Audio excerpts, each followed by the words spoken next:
Thank you for staying with us. In our first story, a two-story building situated near the Circle branch of GCB Bank PLC in Accra been destroyed by fire this morning. Reports say firefighters spent close to 2 hours to bring the fire under control. The upper part of the structure is reported to have been completely destroyed. My colleague Michael Ashali joins us live from the scene with more. Michael, where exactly is the Storey Building located?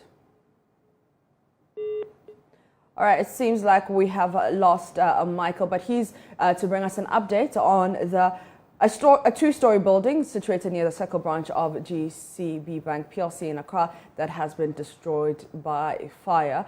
And we have some visuals of that fire. Let's see if we can see them rolling on our screens.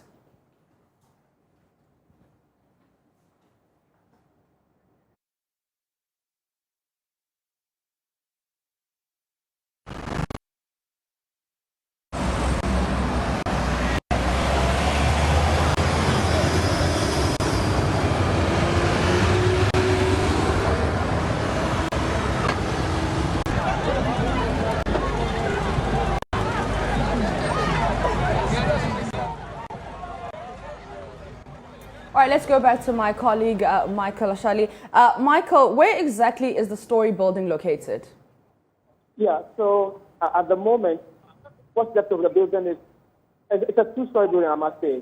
What's left of the building is the roof has caved in, half of it has caved in. The top floor of the building has developed lots of cracks. Usually it takes 4 sides to make a complete block, but about 2.5 of those sides have fallen off. The blocks have all fallen off. And so the building at the top floor really looking dilapidated very much. There's nothing to salvage from. The bottom, almost all the glasses are all broken. I want to believe from the pressure from the nozzle that is bringing out the water that we are using to douse the fire. So at the moment, the building really not looking inhabitable. Very terrible. But to come to the fire in itself, one eyewitness who was here just before it began tells me that it started at the top, the ceiling of the top floor. So that was where the fire was. It turns out it was just at the beginning of the fire. It was that small in its work. So after seeing that, he quickly made a call to the Ghana Police Service, and he was told to hold on. Just when he had mentioned that it was a fire, when he was connected to the Ghana Fire Service, just it took about 20 to 30 minutes before the first fire tender came. And when the fire tender arrived, what they were told was that there was no water in it. So they had to wait again for about 10 to 15 minutes for another fire tender to come, who managed to start dousing the fire. But that did not end. They had to call in a third fire tender, who came in now to come and augment the efforts of the second fire tender that was already here. As a Storey building, it became nearly difficult for them to reach the top floor. They had to use the roof of an adjoining house to reach the top floor. There's still smoke inside the building, even though it's been nearly 2 hours since they started battling the fire there. They are still on it. Smoke is still in the building, at the top floor particularly. And one particular building at the bottom, on the ground floor, I must say. So the fire tenders are still there. 2 more, just 2 are remaining now. Are still trying to battle the fire. I've been speaking to some of the people inside of the house. One of the victims, I must say, who was inside the house, tells me that and this is off record, that he felt the room got warm. All of a sudden, so that has startled him. And he woke up and realized that there was fire. But he realized he left his phone on the top floor, but he was going to take it in the next room, and decided not to go again because the door already caught fire. So that would mean that his case from the first witness spoke to me, and that of the victim will be a few minutes apart, because when the eyewitness saw it, it was just at the roof.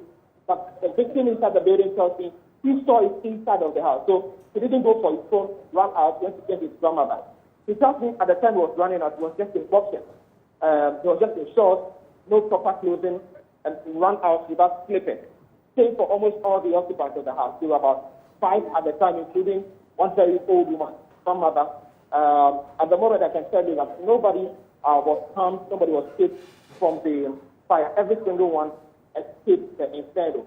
The fire service are still busting, writing some of their initial reports, and hopefully they will be granted an interview. So, ma'am, that's actually what's been happening here for the past 2 hours. Michael, your line is not very clear, but do we know what exactly caused the fire? Well, some of the people here tell me that, well, they've been insinuating that it probably may have to be an electrical fault, given where they assume it started from the ceiling, that it may probably be an electrical fault. The reason being that usually a lot of electrical wires run inside of the ceiling of the building. So that is what they will come readily to them. But as it stands now, no official from the Ghana Fire Service has been able to corroborate that story. They are holding on and be able to gather their data before they can probably give us that pronouncement. But for the people who saw it, it was from there, and that's what they suspect. It probably is. A bit of an update on the house is that one of the occupants told me this house probably has been there for nearly 80 years. Oh, wow. So this is a building that is for a very long time. So they are not surprised that at the moment the walls are all cracked and all that. So yes, that's what I've been picking up from some of the occupants here. I'm still trying to get them to talk to me officially to understand what probably I was going through their minds just when the fire started at all. But nearly almost no one was able to take personal belongings when the fire started. They all ran for their lives, which was the first point of call, and later realized that all their belongings, their entire livelihood, was back there in the building. I'm yet to find out how many rooms exactly were there, but one of them was telling me about a 64-inch TV and some documents from his mother's office that were all stuck in one particular office, and all of what he tells me is raised down. The earlier gentleman I mentioned, the first victim, said he left his phone in there, and he's been trying to call it whilst the fire service folks were trying to put out the fire. Yeah. And every time he was going, just about 5 minutes, he told me that he called the phone, and the service provider says, you know how it goes, that the person cannot be reached. So it's assuming that finally his phone has been engulfed by a fire. All right. Thank you very much. That's my colleague Michael Ashali giving us an update of a 2-story building situated near the Circle branch of GCB Bank PLC here in Accra that had been destroyed by fire this morning.